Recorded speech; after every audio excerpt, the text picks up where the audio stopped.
What's going on, everybody? Welcome to the Wages Zone podcast, and we are back for another MMA breakdown. This is LFA 213, guys. Last breakdown we had was UAE Warrior 62. We cashed out. We only got one fight wrong in the whole entire card, so we cashed out on that event. If you guys took those bets, you guys cashed out with me. So now let's get into this this LFA, I should say, LFA 213. If you guys are here for the first time, click that thumbs up, like the video, subscribe to the page. Like I said, guys, click that thumbs up. It helps me generate more people to my videos. Also, leave a comment. Let me guys know if you guys agree or disagree on my picks. You guys are cashing out with me.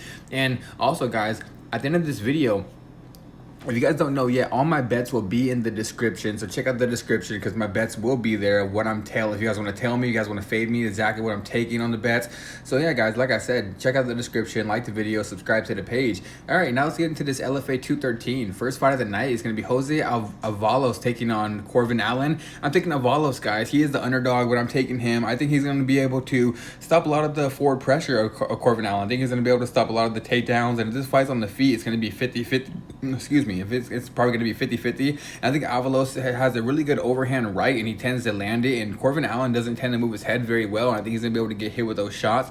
And I think the wrestling, guys, I don't think Corvin Allen's going to be able to take him down. Like I said, I think Avalos has really good takedown defense. He has good switches. And I can see Jose Avalos end up on top as well. He's fought the higher competition. Corvin Allen is kind of just beating up on these cans. And even in these cans, guys, these cans are just taking Corvin Allen to the actually really good fights. He's actually beating them really convincingly. He's actually getting really good fights against these guys at a very low level. And I think Jose Avalos as an underdog is a really good spot for the first fight of the night. So give me Jose Avalos for the next fight, guys, is probably going to be a very close fight. It's going to be Cesar Charles taking on Benny Arasco. I'm taking Benny Arasco, guys. I think he's going to be able to get that double leg and take Charles down. But this fight's going to come down to where either Charles keeps this fight standing and tries to land that jab and land strikes on the outside, or Arasco's eventually going to get him down and submit him. I think Arasco is eventually going to get him down, though. Arasco has fought the higher competition to this date. He has only one loss so far. The only loss he has to is a guy named Anthony Arasco, where Anthony is just one of these guys that's going to be in the UFC one day. If you guys watch Cage Warriors, Anthony Arasco was legit, and Benny Arasco went on there, put a decent fight up. He did lose, but he did put a decent fight up. But now I think Arasco's going to be able to, in this fight, come in here, get a double leg takedown, either grind this fight out by decision in a very close fight, or eventually get into that neck and getting that rear naked choke and winning this fight by submission. So for this fight,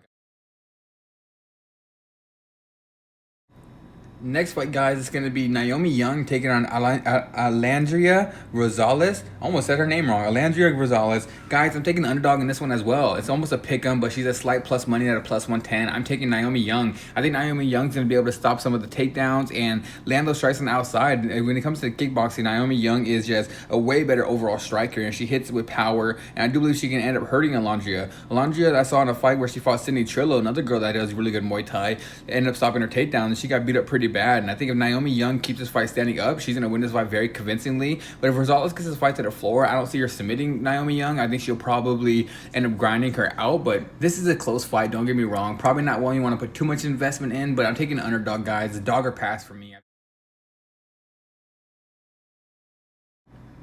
All right, next fight, guys. Gabrielle Mcombe taking on Greenwall. And guys, at this one, I'm taking Gabrielle. I think Gabrielle's gonna eventually get this fight to the floor and end up winning this fight by submission. Carla likes to be on the floor as well. She's a girl that likes getting that top control and landing some ground and pound, but she's already got finished by an armbar by a girl that doesn't even have the jiu-jitsu background as Gabrielle. And I think Gabrielle is gonna probably keep this fight at a distance at first, trying to not get hit with any hard strikes, and eventually she's going to get into that clinch, get that takedown to the floor, and probably either getting a submission victory or just grinding it out with top control. But most likely, I think the submission is going to come because Carla doesn't seem like she has the best submission defense, and I do believe this fight will be on the floor for the most part, and Gabrielle Mcombe is just a way better overall jiu-jitsu practitioner. So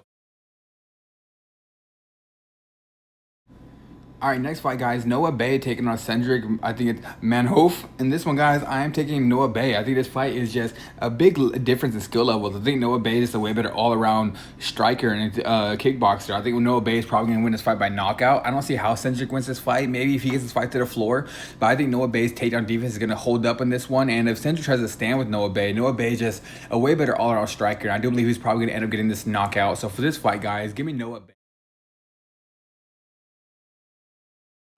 Just a quick break, guys, before we continue this video, giving you guys my best bets and my breakdown. If you guys would like to leave me a tip, here's my Cash App tag. It's money sign wager zone. The link will be in the description. Buy me a coffee, help me keep this page going. And also, I want to add a lot more things, so all the tips are really appreciated, and I would be able to add a little bit more stuff to my videos. So if you guys are cashing out with me, you guys are liking all my videos, like I said, they're not required, but tips are appreciated. Add my Cash App. Here's a tag.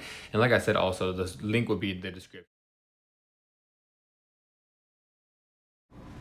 The next one, guys, is going to be Isaac Thomas taking on Jeremy Henry. And this one, guys, I'm taking Isaac Thomas. I just think all around an MMA fighter, he's a better fighter. Jeremy Henry has some decent striking. He has power that comes out of his strikes, but I just think Isaac Thomas is a way better overall tactical striker, where he's going to be able to stay on the outside, land some combinations. His combinations are a lot more crisp, and I do believe he's probably going to land some shots, and if he wants to, he can get his fight down to the floor. And Jeremy Henry, he gets taken down almost every single fight. It seems like he doesn't have a good takedown defense. He'll stop a takedown at first, and then he gives it up right after. And I think Isaac Thomas, if he wants to get to that single leg, the single leg will be there. But as of the striking, guys, all Isaac Thomas has to do is just not get hit with that power shot that Jeremy Henry tries to land a lot. And the combinations are going to be coming from Isaac Thomas. He has the better combinations overall, more of a tactical striker. I do believe he's going to win this fight either by knockout or decision. So for this one,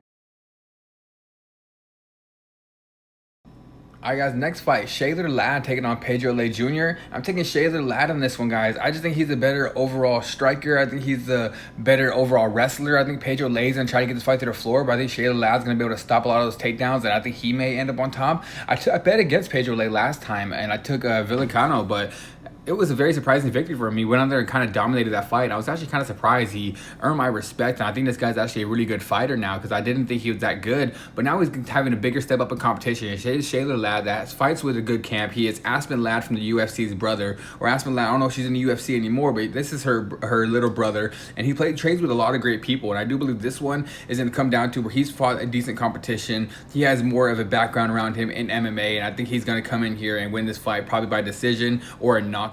So next fight, guys, is going to be Edwin Kang taking on Lau Abushar. And this one, guys, I'm taking Kwan. I think Kwan's going to be the better overall fighter. I think he's going to land some decent strikes. He's a very good technical striker. I think he's going to come in here. He can get his fight to the floor. I think he has the cardio to last all 3 rounds. And I think this is a good parlay piece, honestly. He's a minus 400. And I do believe that's a good parlay piece of what parlays you want to put him in. I just think he's, like I said, an overall better fighter on the ground. The striking, the cardio. I think he's going to win this fight probably by either, I want to say either ground and pound, or he's going to get this fight done by decision. So all right, guys, the co-main event, Chris Gonzalez taking on Jacob Rosales. And this one, guys, I am taking Chris Gonzalez. He's fought the way better competition. He fights in Bellator. He has a good overhand right that I do believe that's going to end up landing. He tends to explode with that right hand. Those the overhand right, lands right on the chin, or he throws a straight right hand, just explodes on it. And I don't think Jacob Rosales is going to be able to move his head that fast. It seems like he gets hit with a lot of strikes. He's fought in Contender Series twice, and he lost both times. And Chris Gonzalez was in Bellator. This guy has fought good competition in Bellator. He's beat good competition. And I think the only way Jacob Rosales wins this fight is if he gets his fight to the floor. But I just think Chris Gonzalez takedown defense is there. He's fought against better wrestlers than Jacob is. And I think this fight is standing. I think Chris Gonzalez is going to eventually land that right hand and end up knocking Jacob out. So for this fight, guys, give me Chris Gonzalez to win this fight. I think. All right, guys, now for the main event, Rafael dos Nascimento taking on Arnold Jimenez. This one was supposed to be the co-main event, guys, but Chris Mcome was supposed to be on the main event, and I'm a big fan of Chris Mcome, so I'm kind of mad, not mad, kind of disappointed, I should say, that he's not going to be fighting in the main event. He came down with the illness, but that was going to be a banger of a main event. But now the co-main events moved it to the main event, and now this one, guys, Rafael dos Nascimento taking on Arnold Jimenez. I'm going to be taking Nascimento. I think he's a better overall grappler. I think this is going to be a grappling match. I think the striking is probably going to be even. I think Nascimento might have a little bit better striking, but overall the striking to me is pretty even. I think both these guys are going to try to get this fight to the floor. And I do think Nascimento is eventually going to get the submission victory or have more top control. He has a better jiu-jitsu game that from what I've seen. I think this fight, like I said, if this fight's on the floor, Nascimento is just a better overall grappler. I think he's gonna end up winning this fight, probably by submission or decision. So for this one, guys, like I said, give me Rafael dos Nascimento in the main event. And alright, guys, that is it for today's video. Like I said in the beginning, click that thumbs up, like the video, subscribe to the page, check out that description. The bets will be posted in there. And alright, guys, let's cash out for this LFA 213. I'll see you guys for UFC